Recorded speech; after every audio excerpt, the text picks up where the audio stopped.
السلام عليكم ورحمة الله وبركاته. الحمد لله والصلاة والسلام على رسول الله وعلى آله وصحبه ومن تبعهم بإحسان إلى يوم الدين. رب زدني علما رب اشرح لي صدري ويسر لي أمري.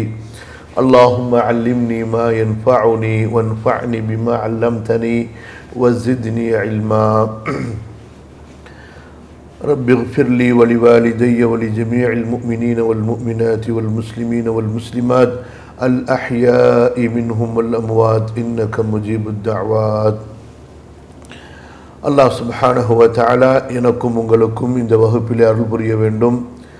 அல்லாஹுடைய மார்க்கத்திற்காக உழைத்த, அல்லாஹுடைய மார்க்கத்தை கற்று அதை பரப்பிய, அல்லாஹுடைய மார்க்கத்திற்கு உதவி செய்த முஸ்லிமான மார்க்க அறிஞர்கள், இஸ்லாமிய மன்னர்கள், ஆட்சியாளர்கள், செல்வந்தர்கள், அல்லாஹுடைய அடியார்கள் அனைவருக்கும் அல்லாஹ் சுப்ஹானஹு வ தஆலா அவனுடைய மன்னிப்பையும் கருணையும் வழங்க வேண்டும். மறுமையிலே அனைவருக்கும் அல்லாஹு தஆலா சொர்க்கத்தை வழங்க வேண்டும் என்று அல்லாஹ்விடத்திலே அவனுடைய அழகிய திருப்பெயர்களால், அவனுடைய உயர்ந்த பண்புகளால் வேண்டியவனாக இந்த வகுப்பை ஆரம்பம் செய்கிறேன்.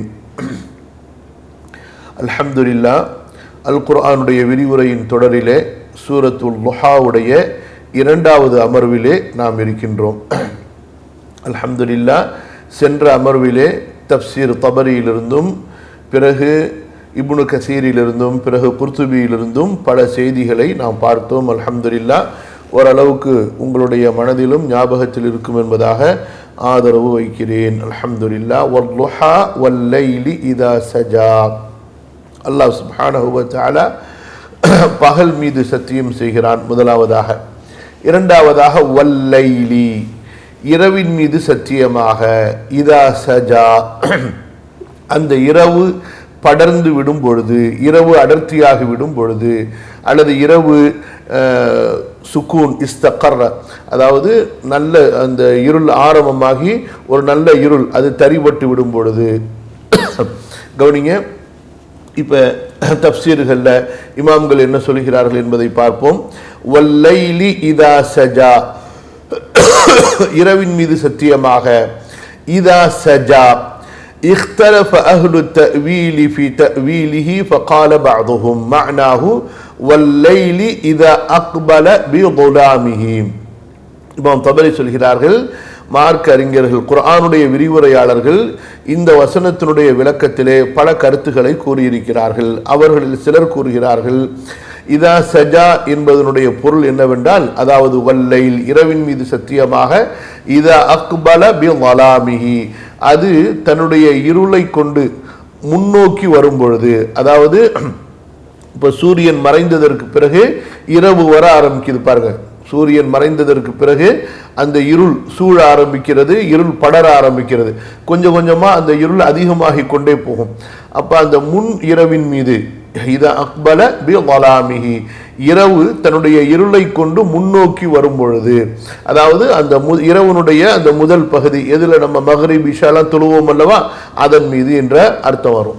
கவனிங்க, இப்னு அப்பாஸ் ரலியல்லாஹு அன்ஹுமா சொல்கின்றார்கள், வல்லைலி இதா சஜா யகூலு வல்லைலி இதா அக்பல, இரவின் மீது சத்தியமாக அது முன்னோக்கி வரும் பொழுது.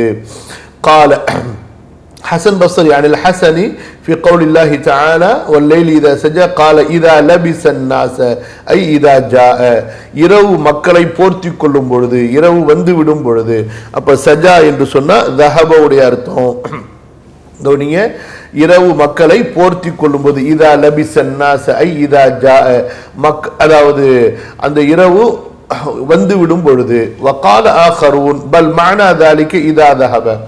இப்போ பாருங்க, இரண்டு சில நேரங்களில் குர்ஆனுடைய ஒரு வார்த்தைக்கு உண்டான விளக்கம் இருக்கிறது. கருத்து ஒன்றா இருக்கும், சொற்கள் வேற வேறையா இருக்கும். ஆனால் எல்லாவற்றுக்குமே கருத்து ஒன்றா இருக்கும். எப்படி தமிழில் சொல்லுவோம், சாப்பிட்டார், உணவருந்தினார், உணவு எடுத்துக்கொண்டார், பசியை போக்கிக் கொண்டார். ஸோ இந்த மாதிரி வார்த்தைகள் பல இருக்கும், ஆனால் கருத்து எல்லாவற்றுக்குமே ஒரே கருத்து இருக்கும். ஸோ அதே போல தான் குர்ஆனுடைய விரிவுரையிலையும் விரிவுரைகள் கூறும் பொழுது பொதுவாக பல நேரங்களில் அரபி மொழியினுடைய சொற்கள் முத்தராதிஃபாத், அதாவது அதாவது சொற்களால் மாறுபட்ட அர்த்தங்களால் ஒன்றுபட்ட வார்த்தைகளை கொண்டு விளக்கமாகவும் இருக்கும். அப்படியும் முஃபஸ்ஸிர்கள் விளக்கம் சொல்வார்கள். அல்லாஹும்ம யஸ்ஸிர். சில நேரங்களில் சொற்களும் வேறுபட்டதாக இருக்கும், பொருள்களும் அதனுடைய அர்த்தங்களும் வேறுபட்டதாக இருக்கும். அந்த அடிப்படையில் தான் இந்த இதா சஜா என்பதற்கு இதுவரைக்கும் நம்ம பார்த்த அர்த்தம், அதாவது இமாம் தபரி அவர்கள் சொன்ன மொழி அர்த்தமும், அதே போல இப்னு அப்பாஸ் ரலியல்லாஹு அன்ஹுமா, ஹசன் பஸ்ரி ரஹிமஹுல்லா, இந்த 3 பேர்களும் சொன்ன அர்த்தம் என்ன? அதாவது சஜா என்று சொன்னால் இதா அக்பல பி ظலாமிஹி, சரியா? இதா அக்பல, இதா லபிசன் நாஸ, இதா ஜா, அதாவது இரவு முன்னோக்கி வரும் பொழுது, இரவு வந்து விடும் பொழுது, இரவு மக்களை போர்த்தி கொள்ளும் பொழுது. இதெல்லாம் ஒரே வகையான அர்த்தம், வார்த்தைகள் தான் வேற வேறையா இருக்கும். அடுத்த வகை அறிஞர்களுடைய கருத்து, அல்லது இதுக்கு இன்னும் சில கருத்து, இப்னு அப்பாஸ் ரலியல்லாஹு அன்ஹுமா அவர்கள் மூலமாகவே 2 வகையான கருத்துகளுமே, அதாவது 2 நேர்பட்ட கருத்துகளுமே அறிவிக்கப்படுது. கவனிங்க, வகால ஆஹரூன் பல் மஅனா ذلك இதா ذهب, இதா சஜா என்று சொன்னால் இதா ذهب, இரவு சென்று விடும் பொழுது, இரவு முடிந்து விடும் பொழுது. இப்னு அப்பாஸ் ரலியல்லாஹு அன்ஹுமா அவர்கள் மூலமாக இந்த கருத்து அறிவிக்கப்படுகிறது. இப்னு அப்பாஸின் வல்லைலி இதா சஜா யகூலு இதா ذهب, இரவு சென்று விடும் பொழுது. சரியா? அப்ப ஒரு கருத்து இரவு முன்னோக்கி வரும் பொழுது, அதாவது ஆரம்ப இரவு. இரண்டாவது கருத்து இரவு முடியும் பொழுது, கடைசி முடியக்கூடிய அந்த நேரம், சுபுகுடைய நேரம் மாதிரி, சஹருடைய நேரம் மாதிரி. இப்ப அடுத்து 3வது கருத்து பாருங்க. وقال آخرون معناه إذا استوى وسكن.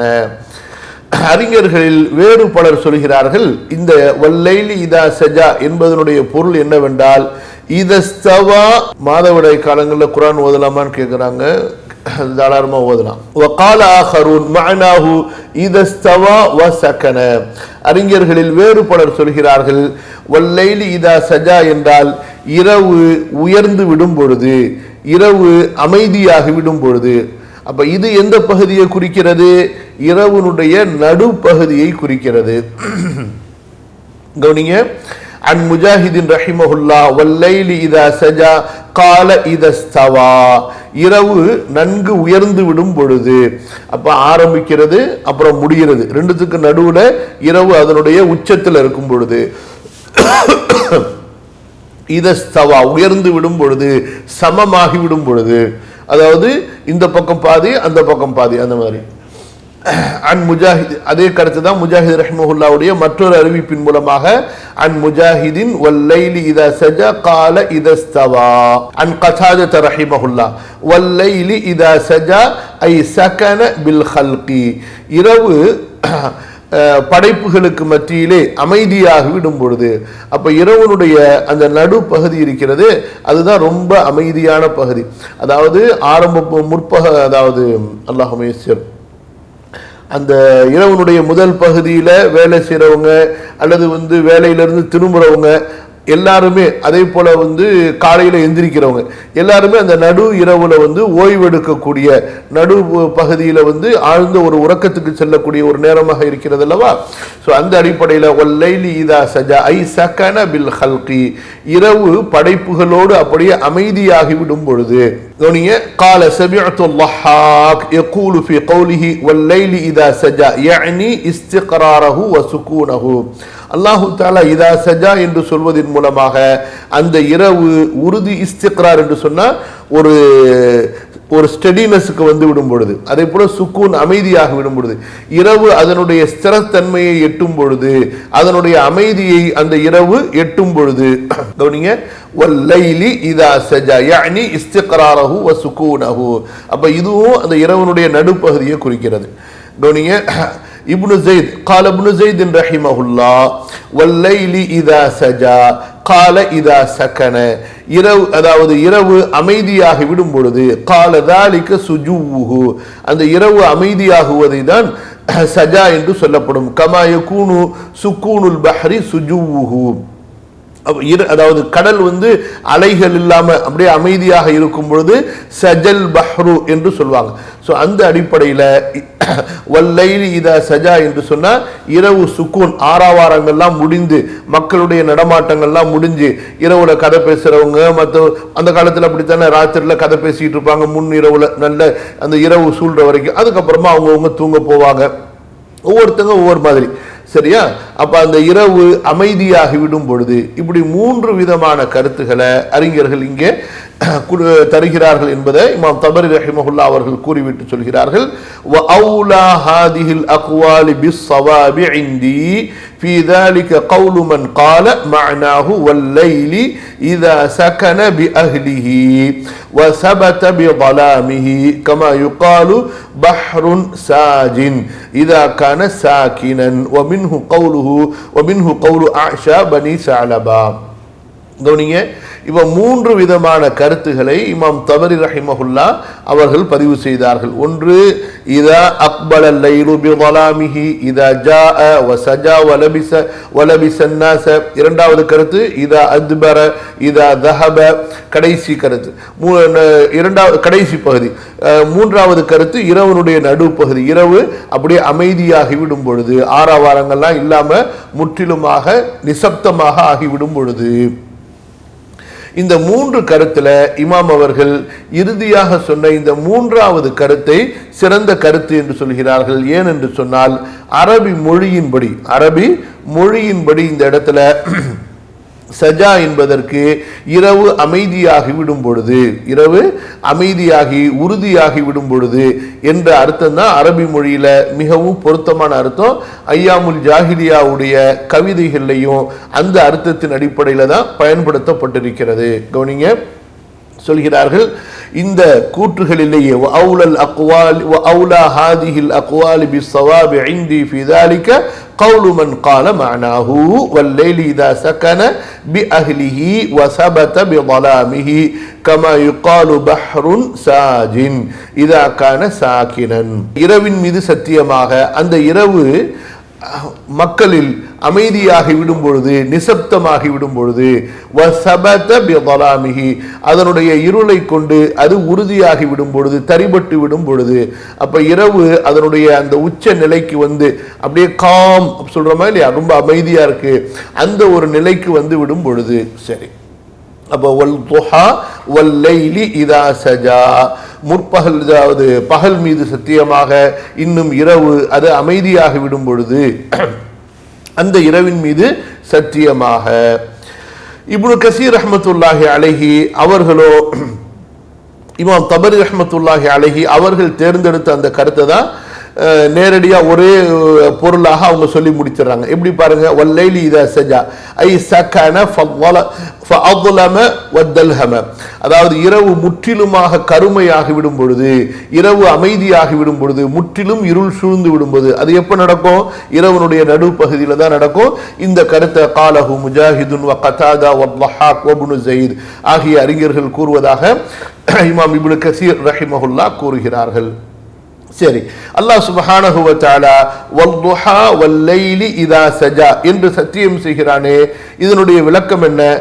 இமாம் இப்னு கஸீர் சொல்கிறார்கள், வதாலிக தலீலுன் வாஹிருன் அலா குத்ரதி காலிகி ஹாதா வ ஹாதா இதை படைத்தவனும் இன்னும் இதை படைத்தவன், அதாவது இந்த பகலையும் இந்த இரவையும் படைத்தவனுடைய ஆற்றலை அறிவிக்கக்கூடிய மிகப்பெரிய வெளிப்படையான ஒரு ஆதாரமாக இருக்கிறது. எது? இந்த பகலோ அதே போல இரவும். கமா கால வல்லைலி இதா யக்ஷா வன்னஹாரி இதா தஜல்லா. இங்கேயும் பாருங்க, இரவு அது சூழ்ந்து கொள்ளும் போது, அதே போல பகல் நன்கு வெளிச்சமாகி விடும் பொழுது.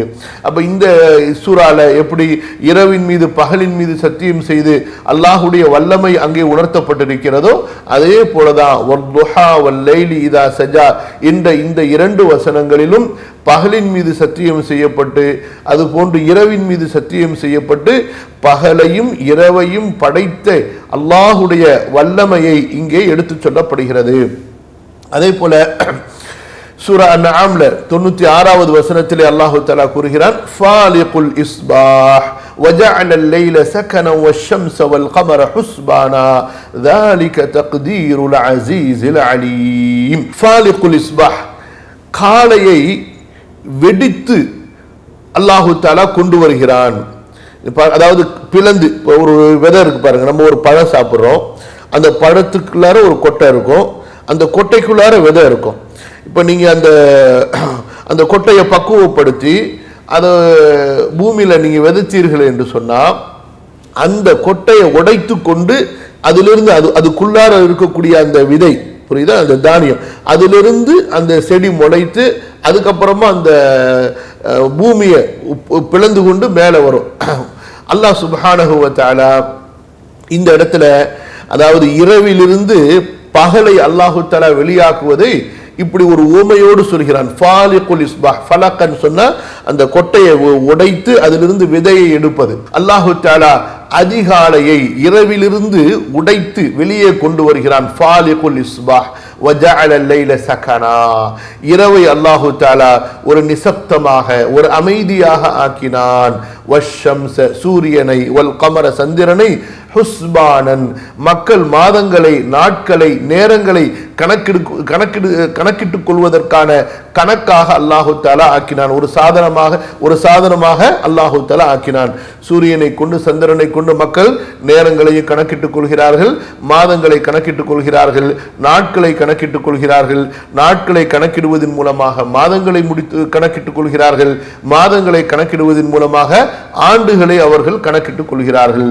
ذَلِكَ تَقْدِيرُ الْعَزِيزِ الْعَلِيمِ, மிக மகித்தவனாகிய நன்கு அறிந்தவனாகிய அல்லாஹுடைய ஏற்பாடாகும். எவ்வளவு பெரிய ஏற்பாடு அல்லாஹு தஆலா செய்து வைத்திருக்கிறான் பாருங்க. காலை, மாலை, இரவு, பகல், நடு இரவு, முற்பகல், அதே போல இந்த சூரியன் சந்திரனுடைய நாட்களுடைய கணக்கு, நேரங்களுடைய கணக்கு, இதெல்லாம் இல்லைன்னா மனிதன் இந்த உலகத்தில் எப்படி வாழ்வான் கொஞ்சம் கற்பனை செஞ்சு பாருங்க.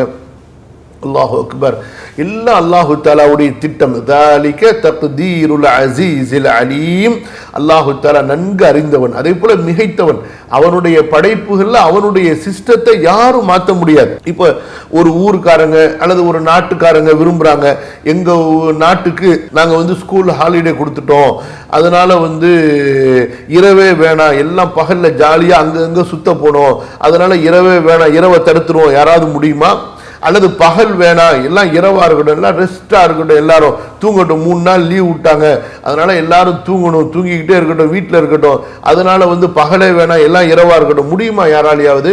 அல்லது பெய்யக்கூடிய மழையை யாராவது தடுக்க முடியுமா? அல்லது பெய்யாத மழையை இவர்கள் உருவாக்கி கொண்டு விட முடியுமா?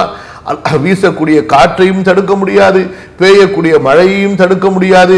எந்த ஒன்றையும் அல்லாஹுடைய தக்தீர், அல்லாஹுடைய திட்டத்தில் மனிதர்களால் எவ்விதமான மாற்றங்களையும் உண்டாக்க முடியாது. அல்லாஹ் சுப்ஹானஹு வ தஆலா அவருடைய அழகிய உயர்ந்த ஒரு நுட்பமான நுணுக்கமான திட்டத்தின்படி அனைத்தையும் நிறைவேற்றி கொண்டிருக்கிறான்.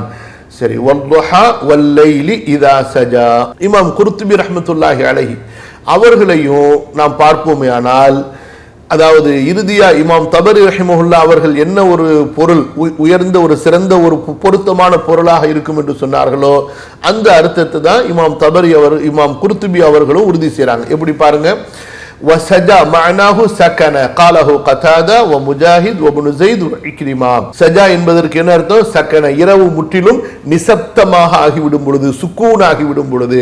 யுகாலு லைலத்துன் சாஜியத்துன் ஐ சாகினத்துன், அமைதியான இரவு. அதாவது இரவனுடைய எந்த பகுதி அப்படியே அமைதியா இருக்குமோ, முதல் பகுதியும் சரி இரண்டாவது பகுதியும் சரி அமைதியா இருக்காது. ஏன்னா இரண்டாவது பகுதியில் விவசாயத்துக்கு போறவங்க, அறுவடைக்கு போறவங்க எல்லாம் அந்த கடைசி பகுதியில எந்திரிச்சிருவாங்க, முதல் இரவுல தூங்கிட்டு, சரிங்களா? அப்ப அந்த நடுப்பகுதி என்பது எல்லாரும் தூங்கக்கூடிய ஒரு பகுதியாக இருக்கிறது. وَيُقَالُ لِلْعَيْنِ إِذَا سَكَنَ طَرَفُهَا سَاجِيَةٌ. அப்ப கண்ணுடைய பார்வை அப்படியே அமைதியாகி விடும் பொழுது ஐனுன் சாஜியத்துன் என்று சொல்வாங்க. அதே போல சஜல் லைலு யஸ்ஜு சஜ்வன் இதா சகன வல் பஹரு இதா சஜா சகன. அப்ப மொழி அர்த்தத்தின்படி அந்த சஜா என்பதற்கு அமைதியாகி விடும் போது, நிசப்தமாகி விடும் பொழுது, ஒரு நிலையில் அதாவது தரிபட்டு விடும் பொழுது, அந்த அர்த்தம் தான் பெரும்பாலும் அரபி மொழியினுடைய அகராதியில முற்காலத்தில் ஐயாமுல் ஜாஹிலியாவுடைய கவிதைகளையும் சொல்லப்பட்டிருக்கிறது. அது சம்பந்தமா 2 கவிதைகளை ஏற்கனவே தபரி பதிவு செய்தார்கள் அல்லவா, அந்த மாதிரி கவிதைகளை இமாம் குர்துபி அவங்களும் பதிவு செய்றாங்க. வகால அல்-ضحாக் சஜா ஐ கத்தா குல்ல ஷைஇன்.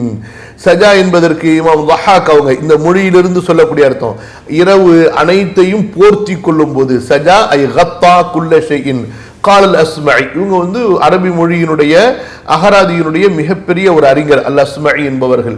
சுஜூஉல் லைலி தக்தியதுஹு அன்னஹார மிஸ்ரமா யுசஜ்ஜி அர்ரஜுலு பிஸ்ஸௌபி அல்லது யஸ்ஜா அர்ரஜுலு பிஸ்ஸௌபி.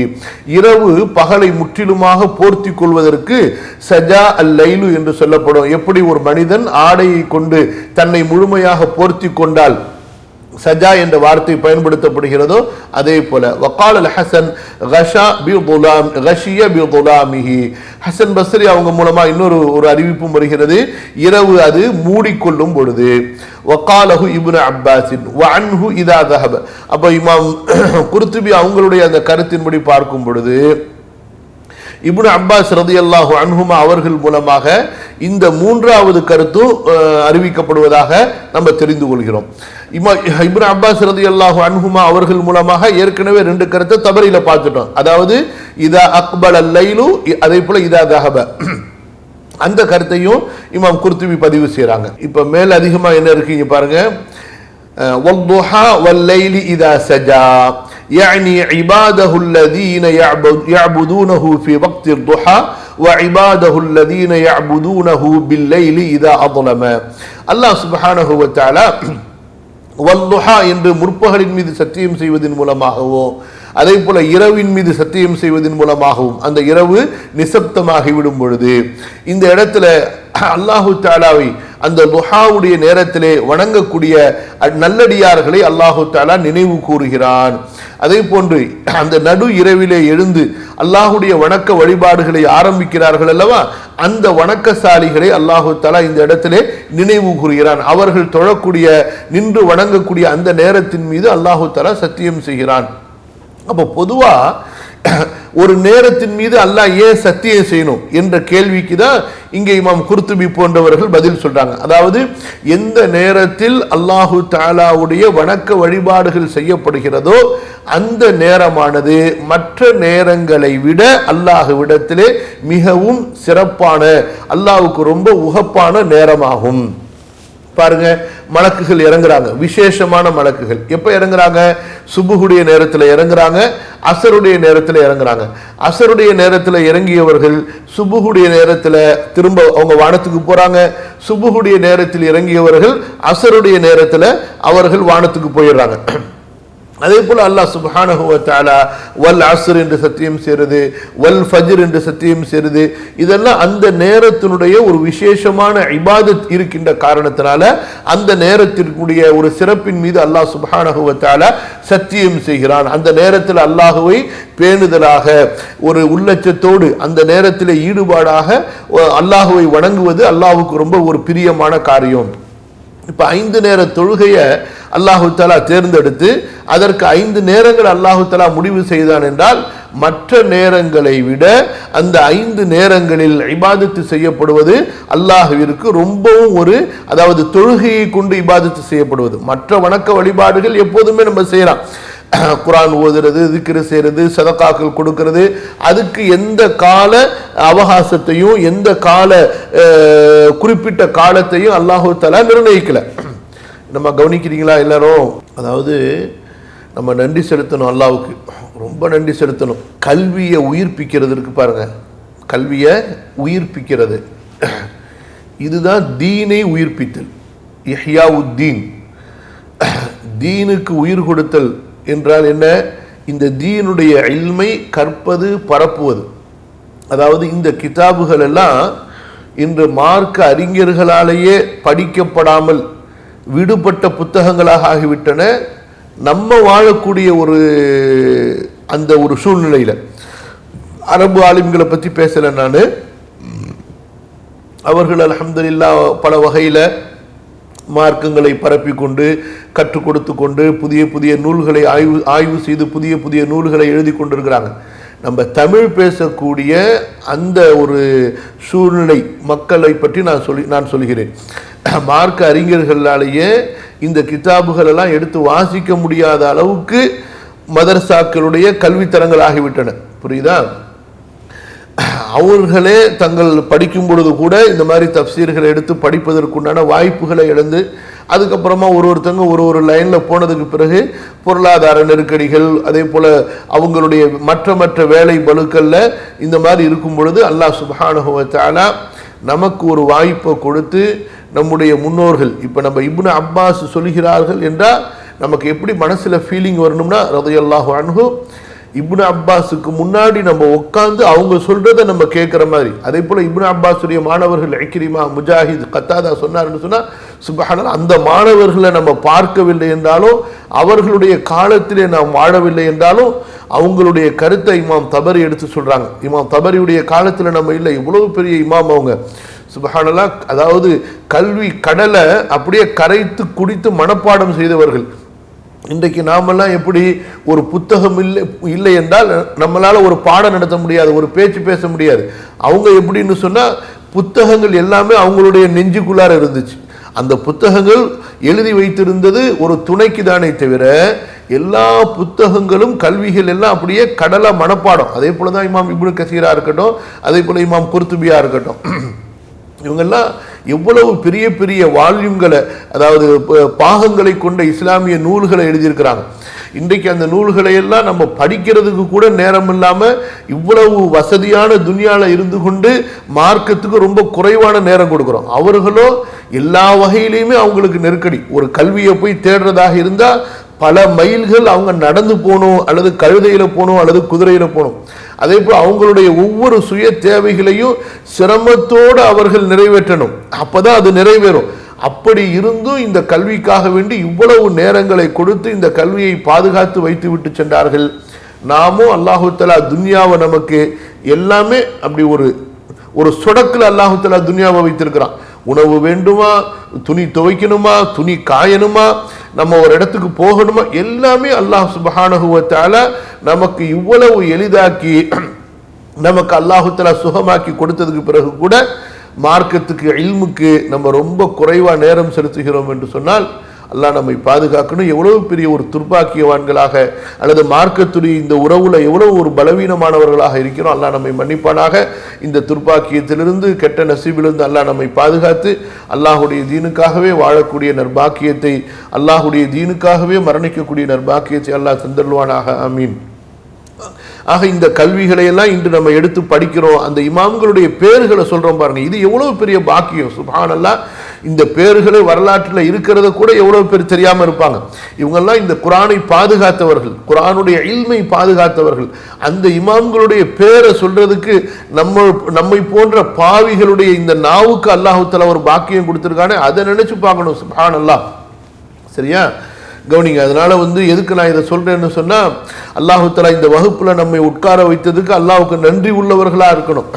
இதை மதிங்க. ஏன்னா ஒரு நிஅமத்து என்பது அது மதிக்கப்படுவதை கொண்டுதான் அல்லாஹு தஆலா அதுல பரக்கத் செய்றான். அதுல நமக்கு என்ன ஒரு பலனை நம்ம அடையணுமோ அந்த பலனை அல்லாஹு தஆலா நமக்கு கொடுக்குறான். நம்ம இதை அலட்சியம் செஞ்சோம், அல்லாஹ் பாதுகாக்கணும். புரியுதா? எந்த ஒரு சமுதாயம் தனக்கு கொடுக்கப்பட்ட நிஅமத்தை அலட்சியம் செய்யுமோ அந்த சமுதாயத்திடமிருந்து அந்த நிஅமத்தை அல்லாஹு தஆலா பறித்து விடுவான். அல்லாஹ் பாதுகாப்பானாக. ஆரம்ப காலத்தில் நபி ஸல்லல்லாஹு அலைஹி வஸல்லம் தாவா செஞ்சாங்க, மக்கள் இஸ்லாமுக்கு வந்தாங்க, அரபுகள் இஸ்லாமுக்கு இஸ்லாமை பாதுகாத்தாங்க, சஹாபாக்கள் இஸ்லாமை பாதுகாத்தாங்க, சஹாபாக்களுடைய மாணவர்கள், அடுத்த சஹாபாக்களுடைய பிள்ளைகள், அடுத்த பிள்ளைகள் எல்லாம் ஆட்சி அதிகாரம் அப்படின்னு போன உடனே அல்லாஹ் தஆலா அஜமிகளை தேர்ந்தெடுத்து அஜமிகளில் உள்ள இமாம்கள் மூலமாக இந்த கல்வியை பாதுகாத்தான். இப்படிதான் அல்லாஹ்வை பொறுத்த வரைக்கும் யார் இந்த மார்க்கத்தை தனது நெஞ்சோடு அணைத்துக் கொள்வார்களோ அவர்களுக்கு இந்த தீன் அல்லாஹு தஆலா விசாலமா கொடுத்துருவான். அவர்களுடைய பெயர்கள் அல்லாஹு தஆலா தங்க வைத்து விடுவான். இப்போ நம்ம படிக்கிறோமே நிறைய இமாம்களுடைய பேரு, இதுல பார்த்தீர்கள் என்றால் குறைவான பேர்கள் தான் அரபி வம்சத்தில் பிறந்து அரபி குலத்தில் பிறந்தவங்க. மீதி எல்லாருமே எல்லா அஜமிகள். அதே போல போரில் கைது செய்யப்பட்டு அடிமையாக இருந்து சஹாபாக்களிடத்திலே கல்வி படித்து உரிமையிடப்பட்டவர்கள். அல்லாஹ் தஆலா இன்றைக்கு அவங்களுடைய புகழை எவ்வளவு உயர்த்தியிருக்கான் பாருங்க. அவங்களுக்காண்டி நம்ம துவா செய்கிறோம், அவங்க கூறிய விளக்கங்களை நம்ம படிக்கிறோம். ஒவ்வொரு தடவையும் அந்த இமாம்களுடைய பெயர்களை சொல்லும்போது ரஹிமஹுல்லா, ரஹ்மத்துல்லாஹி அலைஹி, அல்லாஹ்வுடைய ரஹ்மத் அவர்களுக்கு உண்டாகட்டும் என்று நம்ம துவா செய்கிறோம். இமாம் குர்துபியை எடுத்துக்கொள்ளுங்க. அவங்க யார்? அரபியா. அவங்க ஸ்பெயினில் பிறந்து வளர்ந்து மார்க்க கல்வியை கற்ற ஒரு மாமேதை. சுப்ஹானல்லாஹ், இன்னைக்கு அவ்வளவு கிதாபுகள் அவங்க எழுதியிருக்கிறாங்க. யா அர்ஹமர் ராஹிமீன் ரப்பி ஸித்னி இல்மா, ரப்பி ஸித்னி இல்மா. உலகத்திலேயேங்க ஒரு சிறந்த ஒரு வாழ்க்கை இருக்கிறது என்றால், ஒன்று அல்லாஹ்வுடைய இபாதத்துக்காக வாழ்றது, அல்லாஹ்வுடைய இபாதத்தோட. இரண்டாவது அல்லாஹ்வுடைய பாதையில் போர் செஞ்சு வாழ்றது. மூன்றாவது அல்லாஹ்வுடைய மார்க்க கல்வியை கற்று அதை கற்பிப்பது, அதை பரப்புறதுல ஈடுபடுறது.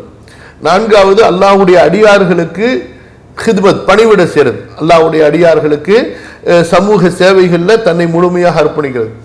இந்த 4 விதமான வாழ்க்கையில ஏதாவது ஒரு வாழ்க்கையில நம்மை நாம் ஈடுபடுத்தி கொள்ள வேண்டும்.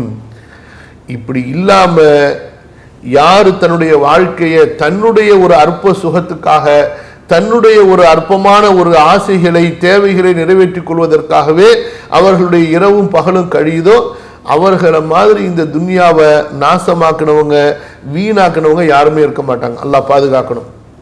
புரியுதுங்களா? கவனிங்க.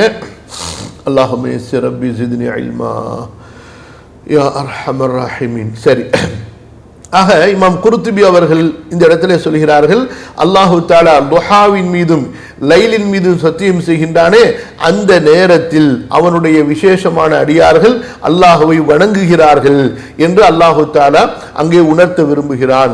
அதே போல இரவனுடைய நடுநிசியிலே அடியார்கள் எழுந்து இரவு தொழுகையை ஆரம்பிக்கின்றார்கள். அப்படியே சஹர் வரை அந்த தொழுகையை நீட்டிக்கொண்டு சென்று சஹரிலே அவர்கள் இஸ்திக்ஃபார், பாவ மன்னிப்பு தேட ஆரம்பித்து விடுவார்கள். இது இமாம் ஹசன் பஸ்ரி ரஹ்மத்துல்லாஹி அலைஹி அவர்கள் கூறிய ஒரு கூற்றினுடைய விளக்கம் இது. கவனிங்க.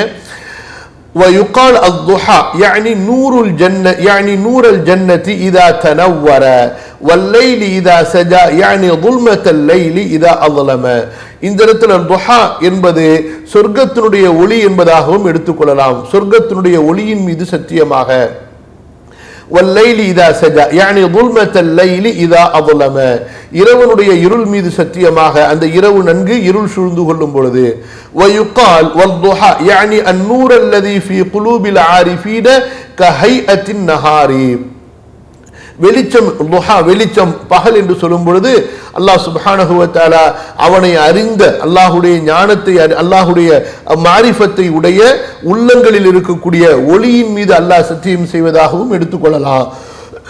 வத்துஹா யானி அன்-நூர் அல்லதி ஃபீ குலூபில் ஆரிஃபீன கஹைஅத்தின் நஹார். பொதுவாக ஆரிஃபின் என்று யாருக்கு சொல்லப்படும் என்றால், யார் அல்லாஹுவை பற்றி அதிகமாக சிந்தித்து, அல்லாஹ்வுடைய வல்லமைகளை சிந்தித்து, அவர்களுடைய நாவிலிருந்து வரக்கூடிய ஒவ்வொரு சொல்லும் அல்லாஹுடைய ஞானத்தை பற்றியும், அல்லாஹு தாலாவுடைய வல்லமைகளை பற்றியும், அல்லாஹு தாலாவுடைய மகத்துவம் கண்ணியத்தை பற்றியும் மக்களுக்கு எடுத்து சொல்லக்கூடியதாக இருக்கிறதோ, அவங்க யார் அவங்களுடைய சொல்லாலும் செயலாலும் அதிகம் அல்லாஹுவை பயப்படக்கூடியவர்களாக இருக்கிறார்களோ, அத்தகைய மூமின்களுக்கு ஒரு ஆரிஃபீன், அல்லாஹுவை அறிந்தவர்கள் என்ற ஒரு புகழ்ச்சியான ஒரு பெயர் முற்காலத்தில் சொல்லப்பட்டது. புரியுதா? ஸோ இந்த ஆரிஃபீன், இந்த அல்லாஹுவை அறிந்த ஞானமுடைய இந்த மக்களுடைய உள்ளங்களில் இருக்கக்கூடிய அந்த ஒளியின் மீது சத்தியம் செய்வதாகவும் இங்கே நாம் பொருள் கொள்ளலாம். வல்லைலி இதா சஜா யானி அஸ்ஸவாத் அல்லதி ஃபீ குலூபில் காஃபிரீன் கஹைஅத்தில் லைல். காஃபிர்களுடைய உள்ளத்தில் இருக்கக்கூடிய அந்த இருள், அவர்கள் அல்லாஹுவை நிராகரித்த காரணத்தால் எந்த ஒரு இருள் அவர்களுடைய உள்ளங்களை சூழ்ந்து கொண்டதோ அந்த இரவு என்பதாகவும் எடுத்துக்கொள்ளலாம். புரியுதுங்களா? فأقسم الله عز وجل بهذه الأشياء. ஆக அல்லாஹ் சுப்ஹானஹு வ தஆலா இந்த துஹாவின் மீதும் லைலின் மீதும் சத்தியம் செய்கிறான். அதற்கு மாறுபட்ட பல அர்த்தங்களை நாம் விளக்கமாக எடுத்துக்கொள்வதோடு, அப்போ துஹா என்பதற்கு தஃப்சீர்கள் என்ன அர்த்தங்கள் சொன்னாங்களோ எல்லா அர்த்தங்களையும் ஒரு பக்கம் வைத்துக் கொள்ளுங்க.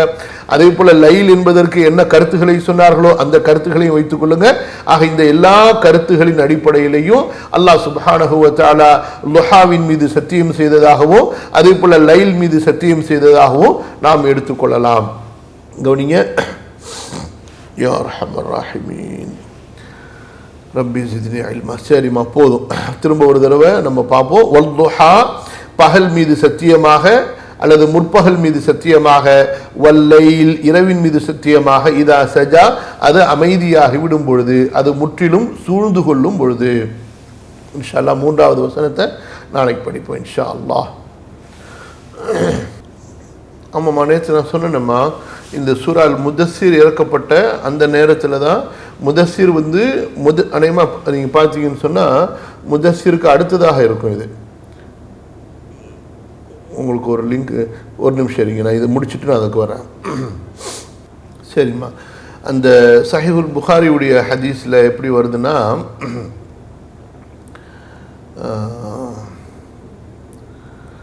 ولا يزال في الجنة فضل حتى ينشئ الله لها خلقا فيسكنهم فضل الجنة. சொர்க்கத்தில் மேலதிகமாக இடங்கள் நிறைய இருக்கும். அல்லாஹ் சுப்ஹானஹு வ தஆலா அதற்காக படைப்புகளை புதிதாக உருவாக்குவான். அவர்களை அந்த சொர்க்கத்தினுடைய மேலதிகமான இடத்தில் தங்க வைப்பான். சரியா? ஸோ இந்த படைப்புகள் யாரு? அல்லாஹ் சுப்ஹானஹு வ தஆலா ஒரு மனிதனுக்கு கூலி கொடுக்கிறான் என்றால், சொர்க்கத்தை கொடுக்கிறான் என்றால், அதற்கு அங்கு அமல் கண்டிப்பாக இருக்க வேண்டும் என்று அவசியம் இல்லை. அதாவது அல்லாஹ் சுப்ஹானஹு வ தஆலா அவனுடைய கருணையால சொர்க்கத்திற்கு அனுப்புகிறான். அல்லாஹ்வுடைய ஃபضல், சொர்க்கத்துக்கு சொல்றது அல்லாஹ்வுடைய ஃபضல். நம்முடைய அமல் இருக்குதே, அது ஒரு சபபு தான், நம்முடைய ஈமானோ அமலோ. ஆனால் அந்த சொர்க்கத்தை அல்லாஹ் கொடுக்கறது இருக்குது, அந்த ஈமானை ஏற்றுக்கொண்டு அந்த அமலை ஏற்றுக்கொண்டு, இது அல்லாஹு தாலாவுடைய ஃபضல். அப்படி இல்லைன்னா அல்லாஹு தாலா அதுக்கு ஏதாவது வேற ஒரு கணக்கை கொடுத்து, இதோட நீ செஞ்ச ஈமானுக்கும் அமலுக்கும் கதை முடிந்து விட்டது என்று அல்லாஹு தாலா கணக்கு தீர்க்கிறதா இருந்தால் அல்லாஹ் தீர்க்கலாம். அல்லாஹ் சுப்ஹானஹு வ தஆலா அவனுடைய அருளால ஏற்றுக்கொண்டு நிரந்தரமான அந்த ஆகிரத்தில் சொர்க்கத்துடைய வாழ்க்கையை அல்லாஹு தாலா கொடுக்கின்றான். சரியா? அப்போ அது ஒரு சபப், அல்லாஹு தாலாவிடத்தில் நாம் ஏற்றுக்கொள்ளப்படுவதற்குண்டான ஒரு சபப். மற்றபடி சொர்க்கம் என்பது அல்லாஹுடைய ஃபضலால் கொடுக்கப்படக்கூடிய ஒன்று. நபி ஸல்லல்லாஹு அலைஹி வஸல்லம் அவங்களிடத்தில் கேட்குறாங்கல்ல, அதாவது நபி ஸல்லல்லாஹு அலைஹி வஸல்லம் சொல்லும்போது, அல்லாஹுடைய கருணை இல்லாமல் யாரும் சொர்க்கத்திற்கு செல்ல முடியாது என்று சொல்லும் பொழுது, நீங்களுமா அல்லாஹுடைய தூதரே என்று கேட்கும்போது, நானும் தான். அல்லாஹ் அவனுடைய கருணையால் என்னை போர்த்தி கொள்ளவில்லை என்றால் நானும் சொர்க்கத்திற்கு செல்ல முடியாது. ஏன்? அல்லாஹ் கொடுத்த நியமத்துகளுக்கெல்லாம் ஒவ்வொரு அமலா கணக்கெடுத்து, இந்த அமல் இந்த நியமத்துக்கு சமமாகிவிட்டது, இந்த அமல் இந்த நியமத்துக்கு சமமாகிவிட்டது என்றா, அப்போ நம்ம இடத்துல என்ன அமலும் மிச்சமா இருக்கும்? ஒன்றும் மிச்சம் இருக்காது. அப்போ இந்த ஹதீஸில் என்ன சொல்ல வருகிறார்கள் என்று சொன்னால், பெரும்பாலான எல்லா அறிஞர்களும் அல்லாஹ் சுப்ஹானஹு வ தஆலா அந்த மேல் அதிகமான இடங்களுக்காக புதிதாக அல்லாஹு தஆலா படைப்புகளை உண்டாக்குவான். இது அல்லாஹு தஆலாவுடைய ذَلِكَ فَضْلُ اللَّهِ, அல்லாஹுடைய கருணை, மேலதிகமான கிருபை, யுத்தீஹி மன் யஷா, அவன் நாடியவர்களுக்கு அவன் கொடுக்கின்றான். ஸோ அவர்கள் மனித இனத்தை சேர்ந்தவங்களா இருக்கலாம். மனித இனத்தில் இப்போ சொர்க்கவாசிகள் சொர்க்கத்துக்கு போனதுக்கு பிறகு குழந்தைகளை அவர்கள் ஆசைப்படுவார்கள். அப்போ அந்த குழந்தைகளுக்கு உண்டான இடங்களாகவும் அவர்களை பற்றி சொல்லப்பட்டதாகவும் இருக்கலாம். ஸோ பல கருத்துகள் சொல்றாங்க. அவங்க யார் என்பதில் குறிப்பாக என்னன்னு சொன்னால், அல்லாஹு தாலா அமலின் அடிப்படையில் தான் கொடுக்கணும், அல்லது அவர்களுக்கு அமல் இல்லாமல் கொடுத்துருக்க, நம்ம இந்த துன்யால கஷ்டப்பட்டு அங்கே போயிருக்கிறோம் நமக்கும் கொடுத்துருக்க, இதை நம்ம அல்லாஹ்விடத்தில் கேள்வி கேட்க முடியாது. உங்களுக்கு நீங்க அமல் செஞ்சதுக்கு அல்லாஹ் கொடுக்காம இருக்கிறானா? இல்லை, அல்லாஹு தஆலா நீங்க செய்த அமலுக்கு அல்லாஹ் கொடுத்து விட்டான் என்று சொல்லும் பொழுது, அல்லாஹ் அவனுடைய கருணையால அவன் புதிதாக ஒரு படைப்பை படைத்து அவர்களை சொர்க்கத்தில் தங்க வைக்கிறான்னா, படைக்கப்பட்ட படைப்பு அவனுடைய படைப்பு, சொர்க்கமும் அவனுடைய வீடு, அவன் விரும்பியவர்களுக்கு அதை மேல் அதிகமாக கொடுக்கும் பொழுது நாம் அதில் எந்த விதமான ஆட்சேபனையும் செய்ய முடியாது. சரிங்களா? இது அல்லாஹு தாலாவுடைய விசேஷமான கருணையை, அருளை உணர்த்தக்கூடியதாக இருக்கிறது என்றுதான் எல்லா முஃபஸ்ஸீர்களும் சொல்றாங்க. மற்றபடி அதுக்கு தனிப்பட்ட எந்த விதமான ஒரு விளக்கமும் அவங்க பதிவு செய்யல. கல்யாணம் பண்றாங்க, அதுக்கப்புறம் அவங்க சரியா கேட்கலாமா, அதாவது திருமணம் முடிக்கிறாங்க, ஆனா சேர்ந்து வாழவே இல்லை. அதுக்கப்புறம் என்ன ஆனிச்சு? கணவர் எப்போதும் சரி, திருமணம் முடிந்து விட்டால் அதற்கு பிறகு அவங்க விவாகரத்து மூலமாக பிரிந்தாலும் சரி, அல்லது ஹுல்ஆ மூலமாக பிரிந்தாலும் சரி கண்டிப்பாக இத்தா இருக்கணும். தலாக் விவாகரத்து மூலமாக பிரிந்தால் 3 மாதவிடாய்கள் அவங்க எதிர்பார்த்து இருக்கணும். ஹுல்ஆ மூலமாக பிரிந்தார்களே ஆனால் 1 மாதவிடாய் காலம் கண்டிப்பாக அவர்கள் இத்தா இருந்தே ஆக வேண்டும். கண்டிப்பாக ஜின்கள் சொர்க்கத்துக்கு வருவாங்கம்மா, கண்டிப்பாக சொர்க்கத்துக்கு வருவாங்க. இப்போ பாருங்கம்மா, நேற்று நான் ஒரு லிங்க் உங்களுக்கு அனுப்புனேன். அதில் உங்களுக்கு சூரா மக்கியா முதல்ல போடப்பட்டிருக்கும். அதாவது குர்ஆனுடைய சூறாக்கள் இறக்கப்பட்ட அந்த வரிசை தொடர். அதில் பார்த்தீங்கன்னா முதலாவதாக சூரா அல் அலக், இக்ரா பிஸ்மி ரப்பிக்கல் லதீ ஹலக். அதே போல் இரண்டாவது நூன் வல் கலமி வமா யஸ்துரூன். மூன்றாவது சூரா அல் முஸம்மில். நான்காவது சூரா அல் முதஸ்ஸிர். புரியுதா? அதுக்கு பிறகு 5ஆவதாக சூரா அல் ஃபாத்திஹா, 6ஆவது சூரா அல் மஸத், 7ஆவது சூரா அத் தக்வீர், 8ஆவது சூரா அல் அலா, 9ஆவது சூரத்துல் லைல், 10ஆவது சூரா அல் ஃபஜ்ர், 11ஆவது சூரா அல் லுஹா. இதெல்லாம் அந்த ஒரே நெருக்கமான காலகட்டங்களில் இறக்கப்பட்ட சூறாக்களாக இருக்கு. அதாவது அல்லாஹு தஆலா ஆதம் அலைஹிஸ்ஸலாம் அவர்களுக்கு இஸ்முகளை கற்றுக் கொடுத்தான். பொருட்களையும் அந்த பொருட்களுடைய பெயர்களையும் அல்லாஹ் கற்றுக் கொடுத்தான். அதாவது அந்த பொருள் எது எதுக்கு பயன்படுத்தப்படும், ஒரு பொருளை ஒரு தேவைகளும் அந்த தேவைகளுக்கு என்னென்ன பொருள் செய்கிறது, அந்த பொருளுக்கு என்ன பேர் வைக்கிறது, இதெல்லாம் அல்லாஹு தஆலா ஆதம் அலைஹிஸ்ஸலாம் அவர்களுக்கு கற்றுக் கொடுத்தான். இப்போ இந்த வசனத்தின் அடிப்படையில் இதில் முதலாவது அல்லமங்கிற ஃபேல் இருக்கு, இரண்டாவது அல் அஸ்மா இஸ்முங்கிறது ரெண்டாவது வந்திருக்கு. நீங்கள் சொல்கிறது சில பேர் அல்லாஹ் முதல்ல இஸ்மை தான் ஆதமுக்கு கற்றுக் கொடுத்தான், அதனால் இலக்கண பாடத்தில் முதல்ல நம்ம இஸ்மை படிப்போம்னு சொல்கிறாங்க போல இருக்கு. ரெண்டாவது இந்த வாக்கியத்தில் அல்லமங்கிற ஃபேல் முதல்ல இடம்பெற்றிருக்கு, அதனால் ஃபேலை நம்ம முதல்ல படிப்போம்னு சொல்கிறாங்க. இப்படியாம சொல்கிறாங்க? எனக்கு தெரியலையம்மா, நான் இந்த மாதிரி கேள்விப்பட்டது இல்லைம்மா. நீங்கள் எந்த புத்தகத்தில் படிச்சீங்க அல்லது எந்த ஆசிரியர் அந்த மாதிரி சொன்னாங்கன்னு எனக்கு தெரியலையம்மா. நான் இன்னும் கொஞ்சம் அதில் பார்க்குறேன், ஏன் அந்த மாதிரி ஏதாச்சும் ரீசன் இருக்குதான்னு சொல்லி நான் பார்க்குறேன். நாளைக்கு பார்த்துட்டு இன்னைக்கு பார்த்துட்டு நாளைக்கு சொல்கிறேன் இன்ஷா அல்லாஹ். சரிம்மா, இன்ஷா அல்லாஹ் முடித்துக்கொள்வோம். அல்லாஹ் சுப்ஹானஹு வ தஆலா நம்முடைய வகுப்பிலே பரக்கத் செய்வானாக. அல்லாஹு தஆலா நம்மிடமிருந்து ஏற்றுக்கொள்வானாக. அஸ்தக்ஃபிருல்லாஹல் அஸீம். லா ஹவ்ல வலா குவத இல்லா பில்லாஹ். اللهم نسألك الجنة ونعوذ بك من النار. اللهم اقسم لنا من خشيتك ما تحول به بيننا وبين معصيتك ومن اليقين ما تهون به علينا مصائب الدنيا ومن العمل ما تبلغنا به جنتك. اللهم انصر إخواننا المظلومين في غزة. اللهم كن لهم وليا وناصرا ومعينا. اللهم أطعمهم واسقهم. اللهم اكسهم. اللهم افتح لهم فتحا مبينا. اللهم اهزم الأحزاب. اللهم اهزم الأحزاب أعداءك اليهود والنصارى. اللهم مزق جمعهم وشتت شملهم وخالف بين كلمتهم. لا حول ولا قوة إلا بالله. سبحانك اللهم وبحمدك أشهد أن لا إله إلا أنت أستغفرك وأتوب إليك. والسلام عليكم ورحمة الله وبركاته.